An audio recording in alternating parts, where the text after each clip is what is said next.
Joining us now, the aforementioned Harris Faulkner, the great Harris Faulkner, host of the Faulkner Focus and co-host of Outnumbered on Fox News, and Ace New York Post columnist Miranda Devine, Fox News contributor, host of the Pod Force One podcast. Welcome, ladies. I really appreciate your doing this. Harris, we have tape from this. You're interviewing him back then, a year ago almost, I guess a couple hours before all this happened. We have tape on this. We have tape on it. It's another Harris Faulkner Ace interview. Watch this. Oh, you're kind. I don't want to belittle it because it's a very important position, especially if something bad should happen. But that's the most important, if something bad should happen. If something, all right, we lost it. If something bad should happen. And then let's play the tape on Miranda's podcast with Susie Wiles commenting on should something bad ever happen. Here it comes. Do you ever look back at that and think that it was divine intervention? 100%. And I think in a candid moment, he would say so. Because I believe God wanted him to live. Well, I do too, as I said. Miranda, interviewing with Susie Wiles. She believes God wanted him to live. What do you think about all that? How was the interview with Susie Wiles, especially this part of it? Look, wonderful, and she was very warm and open, and she's a woman of faith. Mm-hmm. And, you know, I thought what you said was wonderful, nice. And I agree with you wholeheartedly, as does Susie Wiles, as does the president, it seems. He has talked about it himself. It's not something, as she says, you know, your faith is private. It's not something you really wear on your sleeve if you're a person like Donald Trump. But something changed in him that day. And he realised, I think, from what she says and from what I perceive, that he's here for a purpose and for a mission. And so I think he's redoubled his interest in saving America. Harris Faulkner, you too are a woman, person of faith, for sure. What do you make of all this? You've not never really talked about this directly. What do you make of all this? Well, first of all, I just want to thank the good Lord that our president made it. I really understood that day how close it was because the bullet was just right there. And he had just been right there in front of me for 4 hours. We joke that until Joe Rogan, I was his longest interview on that day. And of course, I got eclipsed during, you know, later stages of the campaign. But we talked about everything. And we were in his home in Mar-a-Lago. We weren't... Right. We weren't someplace that had been staged for TV other than some lights, and there were people in the house, and it was a warm atmosphere. And Susie Wiles was there. She was in the living room area, and it was just an amazing, beautiful day. I'd never been to West Palm Beach, and all of it was just so warm, and we were laughing. I remember how much laughter there was before, during, and after the interview. And how joyfully excited he was to go to Butler, Pennsylvania. Harris, do you want to go? I'm like, oh my goodness, I have this whole team, but I'm sure I could explain dumping them. What I loved about those moments were, and all the times I have interviewed anybody at that stature, and Clinton was my first presidential interview, so that was an interesting story for another time. God was involved there too, but in a different way. So, but for Trump, he had this awareness of something that we didn't know at the time, and that was how many threats were against him. And so when I asked him about making that decision, and you know, there'd been a little criticism about who he might choose for vice president. Well, he always, everything is like the end of The Apprentice. Yes. You know, so he kind of draws that attention. Yeah. But there was just a shift, and you see him lean in there, and he says, but if something bad should happen. Right. And then he says it again, and then he says it slightly phrased differently, but again, that ran on a loop that night. Wow.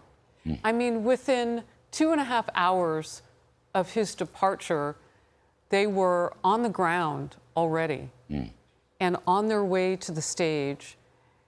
And as I saw it unfold in my hotel room, my team and I were getting ready to head to the convention because it was a tight squeeze. That was Saturday, and we had to be on the air that Sunday evening from there.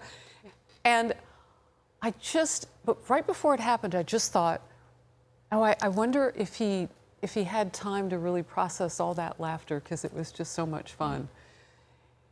And I see it across the screen on Fox, and I hit my knees, and I said, what do you mean? Like, I couldn't even take the pictures in. Yeah. I could hear one of my crew screaming down the hall, and I said, yeah, this is real. This is really happening. And Susie Wiles thought that he was dead. He was dead. Yeah. Yes. And I mean, I We was didn't see here the at get up Fox right away. in the makeup room watching on TV, and the hairdresser and I both just screamed, Yep. Yeah. he's dead. Yep. It looked like he was dead because he was down for so long. At that point in the interview with her, what did she say? I mean, some of it was covered in your column in today's Post. By the way, you only had one page in the Post today. Usually you're the first 8 pages. So it's very disappointing. I had 2 pages yesterday.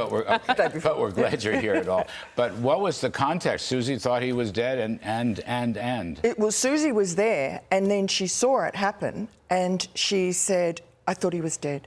And then he stood up and he raised his fist in the air, and she just said, my heart just broke. And she ran to the car, then they were bundled off. But she then went through how miraculous it was that, you know, she said normally in the rallies, the screen's on the other side. Normally in the rallies, he does the screen at the end. But for some reason, he changed the order spontaneously. Yeah. And do you remember, he called up Dave McCormick, the senator, Senator Prospective, for Pennsylvania, and got him to said, come up. And Dave stood up and was walking towards stage. And then, for some reason, Donald Trump changed his mind and he decided to go to... So Dave McCormick could have been up there with him. Yeah. I mean, the whole thing is too horrible to think about. You know, contemporary... Corey, contemporary past. His wife, Helen, has given a recent interview with Fox News, and she said that they were all just sitting ducks. That it could have been anyone that day. And of course, the news with the 6 who've been suspended with the Secret Service came out just a few hours ago today. Yeah. And so that's been breaking news for us here on Fox. But she just talked about everybody being focused that day and joyful and all of that, and that it could have been anyone who was hit. And of course, her beloved is gone. and But she wants answers. Yes, we all want answers. Outrageous that a year later, Do you think we don't have know. them? On her behalf. I don't no, think we of have course them. not. No, What I do you don't know think we about have him? them. I don't think we about have them. Thomas Crooks? I don't know anything about it. Nothing. I know what I read, but what I read is very sparse. Really. I mean, I still don't feel. I mean, I just know he's some crazy America-hating kid. Okay, but I don't know No beyond social that. Oh, goodness presence. gracious. Look how many of those are around us now. Who's he in cahoots with, for example? We don't know We that. don't We've know. never figured any of that We've been stuff out. told nothing. And I remember the first interview I did with President Trump after he won, a couple of months after he won, on Air Force One. I asked him about it, and he turned to someone there in the cabin and he said, find out, because I deserve to know. Now, he still doesn't know, because the Secret Service deferred to the FBI, and the FBI has not released anything. I believe they're going to release something soon, but it's well beyond time. Do you remember at the RNC convention, they were trying to track down the Secret Service then head Kimberly Cheadle? Remember Yes. her? Yes. So Ms. DEI. I had just interviewed with Senator Marsha Blackburn after the chase. Yeah. Remember they were chasing Kimberly Cheadle? For some reason, That's right. she showed up and wanted to be part of the fanfare. Yes, crazy. Like, why would you go to the convention and not expect people would want to know about your team that you were leading, and where were the failures that led to a president being shot in, grazed in the ear, and someone dying and others being injured? Like, where were you? I don't know what she thought, but Senator Blackburn and others physically chased her down to try to get answers. I think we should still be doing that with members of Biden's team. I mean, in a very helpful way, do it with the law books and not physically chasing them in 5-inch heels like the senator. But why are we not pressing as a Well, I wider think we public? will. And it should be bipartisan. Yeah. Well, you remember the New York Times, CNN, etc., all said, "Oh, he wasn't really almost assassinated." yeah. It was Oh, even Of course. the FBI director at the Please. time, Right. Comey, said it was Unbelievable. just shrapnel. And it's breakneck speed. I don't want to. I don't want to lose the thought of your interview. You two are fabulous, by the way, and I'm graced to have you here to talk about And this. with her, are you kidding? Fabulous. But it's breakneck speed. That was one of the things Susie Wiles said. I know all about that breakneck speed pace. Yes. Having worked in the first term. But the second term is much more orderly. I think that is true. I think Susie Wiles is a brilliant woman. I think she's very smart, by the way, not to go on the Sunday talk shows every week. Yes. The way a lot of these people do in the past. I'll give you the last word on that because I'm looking for more breakneck speech as we move ahead. I don't think the one big beautiful bill, fine. Okay, we got that done now. Let's go on to other things. Yeah. Well, look, you know, he's had a few wins in the Supreme Court, so that's going to clear some of the log jams. She says that Donald Trump he's at superhuman energy, hard to keep up. Yep. He's not going to take his foot off the accelerator. And she creates this calm, orderly environment for him. She said to me her job is to take care of problems before they hit his desk. So he has the clear mind and the space to be able to work out solutions. That's a great line I saw in your... I want him to have plenty of time for big think. We'll take care of the back office. The back office. Exactly. Stuff. I just love No, it. it's excellent. And you know, the other thing... I got to Oh, sorry. Yeah. No, I do. I would do this for another 20 minutes. Miranda Devine and Harris Faulkner. Thanks, You can catch sorry. Harris hosting the Faulkner Focus weekdays at 11 a.m. Eastern on Fox News. And just read the New York Post, for heaven's sakes, to see Miranda.